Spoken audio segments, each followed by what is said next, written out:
ഇന്ന് നമ്മള് 2 കഷ്ണം തുണി വെച്ചിട്ട് ഒരു വെറൈറ്റി സംഭവമാണ് ചെയ്യാൻ പോകുന്നത് കേട്ടോ.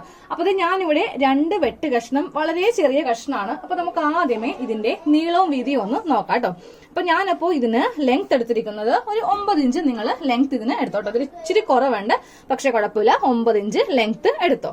ഒരു 5 ഇഞ്ച് വീതിയും എടുത്തോ. സെയിം ഇതേപോലെ 2 കഷ്ണം അങ്ങ് കട്ട് ചെയ്ത് നമുക്ക് എടുക്കാം. ഇനി നിങ്ങളുടെ കയ്യിൽ ഉണ്ടെങ്കിൽ ഒരു ക്യാൻവാസിന്റെ കഷ്ണം എടുക്കാം. എല്ലാവർക്കും അറിയാലോ, ക്യാൻവാസ് എന്ന് പറയുമ്പോൾ നമ്മൾ ചുരിദാറിന്റെ നെക്കൊക്കെ സ്റ്റിച്ച് ചെയ്യാൻ വേണ്ടിയിട്ട് എടുക്കുന്ന ഒരു ഐറ്റം ആണ്. ഉണ്ടെങ്കിൽ മാത്രം മതി, ഇല്ലെങ്കിൽ ഒരു കുഴപ്പമില്ല. ഒരു കഷ്ണം തുണിയും കൂടെ മതി.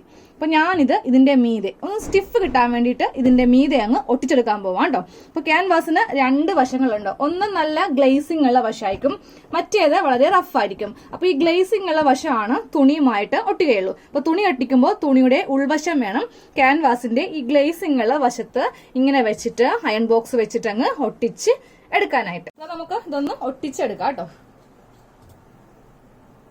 ഇങ്ങനെ ഒന്ന് ഒട്ടിച്ചെടുത്തിട്ടുണ്ട് കേട്ടോ. ഇനി ബാക്കിയുള്ളത് നമുക്ക് ഈ ക്യാൻവാസ് ഒന്ന് കട്ട് ചെയ്ത് കറക്റ്റ് ആ തുണിയുടെ ലെവലും കൂടെ ഒന്ന് കറക്റ്റ് ചെയ്യും.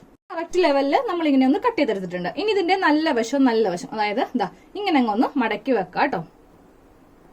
അതെ, ഇങ്ങനെ അങ്ങോട്ട് നമ്മൾ മടക്കി ഒന്ന് വെച്ചിട്ടുണ്ട്. എന്നിട്ട് ഇതിന്റെ ഒരു ഭാഗം, അതായത് ഈ ഭാഗവും ഈ ഭാഗവും എടുക്കാം. എന്നിട്ട് നമ്മൾ ടേപ്പ് എടുത്തിട്ട് കറക്റ്റ് 1 ഇഞ്ച് ഇവിടെ ഇങ്ങനെ ഒന്ന് മാർക്ക് ചെയ്ത് കൊടുക്കാം. അതുപോലെ തന്നെ ഇവിടെ നിന്നും 1 ഇഞ്ച് ഇങ്ങനെ മാർക്ക് ചെയ്ത് കൊടുത്തിട്ട് ഇങ്ങനെ സ്ട്രെയിറ്റ് ആയിട്ട് ഒരു ബോക്സ് പോലെ ഇങ്ങനെ അങ്ങോട്ട് വരച്ചെടുക്കാം. ഇത് കട്ട് ചെയ്തെടുക്കണം. സെയിം ഇതേപോലെ തന്നെ ഇവിടെയും 1 ഇഞ്ചിൽ ഇങ്ങനെ അങ്ങോട്ട് മാർക്ക് ചെയ്ത് കൊടുക്കാം. അതെ, 2 ഭാഗത്തും ഞാൻ ചെറിയൊരു കുഞ്ഞു ബോക്സ് പോലെ വരച്ചെടുത്തിട്ടുണ്ട്. ഇത് നമുക്കൊന്ന് കട്ട് ചെയ്ത് എടുക്കാം. ഈ 2 ഭാഗത്ത് മാത്രം മതി, ഇവിടെ ആവശ്യമില്ല.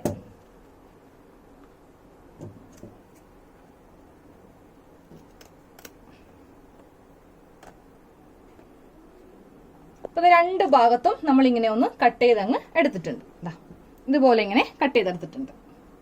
അപ്പൊ നമുക്ക് ഇത് സ്റ്റിച്ച് ചെയ്യുന്നതിന് മുന്നേ നമുക്ക് ഇതുപോലത്തെ ചെറിയൊരു സിബ് വേണം കേട്ടോ. അപ്പൊ നമ്മൾ കുട്ടികളുടെ ഫ്രോക്ക് ഒക്കെ ചെയ്യാൻ നേരത്തെ ഇതുപോലത്തെ ചെറിയ സിബ് നമ്മൾ വാങ്ങിക്കാറുണ്ട്. ഇതിനെന്തോ 7 രൂപ എന്തോ ഉള്ളൂ ഇതിന്റെ വില. അപ്പൊ ഇതാ ഒരു കഷ്ണം ഇങ്ങനെ അങ്ങോട്ട് എടുത്തു വെക്കാം. ഇതിന്റെ നല്ല വശം ഇങ്ങനെ വെക്കാം കേട്ടോ. ഇനി നമുക്ക് സിബിന്റെ നല്ല വശം, സിബിന്റെ നല്ല വശം ഇങ്ങനെ വേണം വെക്കാനായിട്ട്. ഇതിന്റെ നല്ല വശവും സിബിന്റെ നല്ല വശവും തമ്മിൽ വെച്ചിട്ട് നമുക്കിവിടെ ഒരു 1/4 ഇഞ്ചിലാണ് സ്റ്റിച്ച് ചെയ്ത് കൊടുക്കേണ്ടത്. കറക്റ്റ് ലെവലിൽ എടുക്കാം. അപ്പൊ ഞാൻ സിബിന്റെ ആ ഒരു ലെങ്ത് ആണ് ഈ തുണിക്കങ്ങ് എടുത്തു കൊടുത്തിരിക്കുന്നത് കേട്ടോ. ഈ സിബിന് ലെങ്ത് കൂടുതൽ നമ്മൾ എടുക്കരുത്. അപ്പൊ നമുക്ക് ഇത് രണ്ടും കൂടെ വെച്ചിട്ട് ഒരു 1/4 ഇഞ്ചിൽ നമുക്കൊന്ന് സ്റ്റിച്ച് ചെയ്തങ്ങ് കൊടുക്കാം. അപ്പൊ നമ്മൾ ഇവിടെ ഇങ്ങനെ ഒരു സ്റ്റിച്ചിങ്ങിന് ചെയ്ത് കൊടുത്തു. ഇനി ഈ സിബ് ഇങ്ങനെ ഓപ്പൺ ചെയ്യാം കേട്ടോ. സിബ് ഓപ്പൺ ചെയ്തിട്ട് ഇതിന്റെ മീതെ നമുക്കൊന്ന് പതിച്ച് ഇങ്ങനെ അങ്ങോട്ട് അടിച്ചു കൊടുക്കാം. ഇതിന്റെ മീതെ നമ്മൾ ഇങ്ങനെ ഒന്ന് പതിച്ച് അടിച്ചു കൊടുത്തു. ഇനി നമുക്ക് ഈ ഒരു കഷ്ണം എടുക്കാം. ഈ ഒരു കഷ്ണം എടുത്തിട്ട് സിബിന്റെ മീതെ ഇങ്ങനെ അങ്ങ് വെച്ച് കൊടുത്തിട്ട് വേണം ഇവിടെ ഒരു സ്റ്റിച്ച് നമുക്ക് ചെയ്ത് കൊടുക്കാനുണ്ട്. ഇവ തമ്മിൽ ഇങ്ങനെ വെച്ചിട്ട് നമുക്കൊന്ന് സ്റ്റിച്ച് ചെയ്യാം. അപ്പൊ ഈ ഭാഗത്തും നമ്മൾ സിബ് വെച്ച് ഇങ്ങനെ തയ്ച്ചെടുത്തു. ഇനി ഇതും അങ്ങോട്ട് ഓപ്പൺ ചെയ്തിട്ട് ഇതിന്റെ മീതെയും കൂടെ നമുക്കൊന്ന് പതിച്ചങ്ങ് അടിച്ചു കൊടുക്കാം. അപ്പൊ നമ്മൾ നടുക്ക് ഇങ്ങനെ അങ്ങോട്ട് സിബ് വെച്ച് എടുത്തിട്ടുണ്ട്. ഇനി നമുക്ക് ഇതിന്റെ സൈഡ് ഒന്ന് കൂട്ടിയടിക്കണം. സൈഡ് കൂട്ടിയടിക്കുന്നത് എങ്ങനെയാണെന്നറിയോ? ആദ്യമേ ഇവിടെ ഒരു സ്റ്റിച്ച്, പിന്നെ ഇവിടെ ഒരു സ്റ്റിച്ച്, സൈഡിലൊരു സ്റ്റിച്ച് ചെയ്ത് നമുക്ക് നിർത്താം. അപ്പൊ നമ്മൾ ഈ സൈഡ് അതുപോലെ താഴെ ഈ സൈഡ് ഇങ്ങനെ അങ്ങോട്ട് സ്റ്റിച്ച് ചെയ്ത് കൊടുത്തിട്ടുണ്ട്. അപ്പൊ ചെയ്യുമ്പോണ്ടല്ലോ ഇവിടേക്ക് ഒന്ന് കെട്ടിടുവാണെങ്കിൽ നല്ല കാര്യമാണ് കേട്ടോ. അപ്പൊ പെട്ടെന്ന് അങ്ങ് അഴിഞ്ഞു പോകത്തില്ല.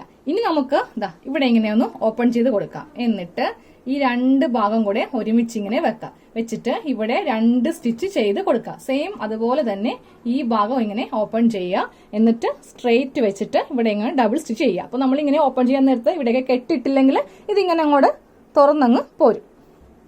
ഈ 2 ഭാഗം കൂടെ കറക്റ്റ് ഇങ്ങനെ ലെവലിൽ വെച്ചിട്ട് നമ്മൾ 2 പ്രാവശ്യം ഒന്ന് സ്റ്റിച്ച് ചെയ്യുക. അപ്പൊ ഇവിടെ ഇങ്ങനെ നമ്മൾ ഡബിൾ സ്റ്റിച്ച് ഇങ്ങനെ ചെയ്ത് കൊടുക്കാം കേട്ടോ. 2 വശത്തും ചെയ്ത് കൊടുക്കുക. ഇനി നമുക്ക് ഇതൊന്ന് ഓപ്പൺ ചെയ്തെടുക്കാം. ഈ സിബ് ഇങ്ങനെ ഒന്ന് ഇവിടെ തുറക്കാം.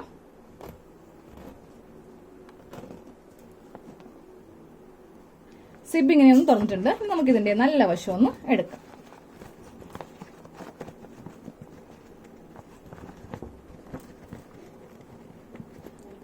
അപ്പൊ നമ്മുടെ പൗച്ചിന്റെ നല്ല വശം നമ്മൾ എടുത്തിട്ടുണ്ട്. അപ്പൊ നമുക്ക് ഇത് കുട്ടികൾക്ക് സ്കെയില് പെൻസിലൊക്കെ ഇടണമെങ്കിലോ അല്ലെങ്കിൽ നമ്മളുടെ തന്നെ കുറച്ച് നൂല്, ബോബിൻ, കേസ് എന്ത് വേണമെങ്കിലും നമുക്ക് ഇതിലിങ്ങനെ ഇട്ട് വെക്കാം. ക്യാൻവാസ് വെച്ചിട്ടുണ്ടെങ്കിൽ നമുക്ക് നല്ല സ്റ്റിഫായിട്ട് ഇങ്ങനെ അങ്ങ് കിടക്കും. ഇതൊന്നും തളർന്നിങ്ങനെ വീണ് പോകത്തില്ല. താഴെ ഭാഗത്ത് ഇങ്ങനെ ചെയ്തതുകൊണ്ട് നമുക്ക് ഉള്ളില് അത്യാവശ്യം നല്ല സ്പേസ് ഇങ്ങനെ കിട്ടും കേട്ടോ. അപ്പോൾ കുഞ്ഞൊരു വീഡിയോ ആയിരുന്നു, എല്ലാവർക്കും ഇഷ്ടമായിരുന്നു തീർച്ചയായിട്ടും ലൈക്ക് ചെയ്യുക കേട്ടോ. എന്നിട്ട് നിങ്ങളുടെ അഭിപ്രായം ഒന്ന് കമന്റ് ബോക്സിൽ രേഖപ്പെടുത്തുക. നമുക്കപ്പോൾ അടുത്ത വീഡിയോയിൽ കാണാം.